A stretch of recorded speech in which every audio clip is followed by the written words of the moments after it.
يا مساء النور. النهارده بقى جايين نتكلم عن فيديو مهم جدا، وهو ازاي اتعامل مع التقاطعات او المفارق بشكل امن وما اعملش مشكله لحد خالص ولا اخبط اي عربيه. الفيديو ده مهم جدا لان هو موجه للناس المبتدئه في السواقه والناس كمان المحترفه في السواقه. اول حاجه بقى عندنا في التقاطعات وهو التحضير للتقاطع ذات نفسه، يعني محتاج وانا داخل على التقاطع ان انا هدي سرعه العربيه، ودي رقم واحد. وبعد ما هدي سرعه العربيه لازم ابص حواليا في الناحيتين واكون عارف كويس جدا الاتجاه بتاع الشارع، يعني اكون عارف ان انا هلف فين او داخل فين بالظبط، واكون كمان متابع العلامات بتاعه الطريق عشان ما ينفعش يبقى حد تاني ليه اولويه الدخول واجي انا هنا ادخل قدامه، هيحصل مشكله. لازم تستخدم الاشارات قبل ما تغير اتجاهك، ده هيساعد السواقين التانيين ان هم يعرفوا نيتك انت رايح فين بالظبط ويوسعوا لك الطريق. بص في المرايه دايما وانت داخل على التقاطع وتاكد ان مفيش حد هيجي جنبك مره واحده او هيعمل حاجه مفاجاه وانت مش شايفه. اعرف قوانين المرور في التقاطعات كويس جدا، يعني لو العلامه عندك صفر فلازم تقف وتسيب اللي جاي في الجهه الثانيه هو اللي يعدي، ولما الطريق يكون فاضي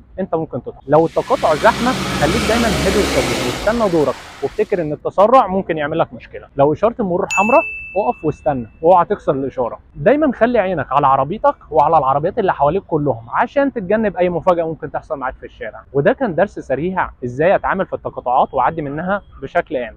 طبعا لو في مواضيع حابين نتكلم فيها ممكن تسيبوها لي هنا في الكومنتات، وما تنساش طبعا تعمل لايك وفولو للبيج عشان يوصل لك كل جديد.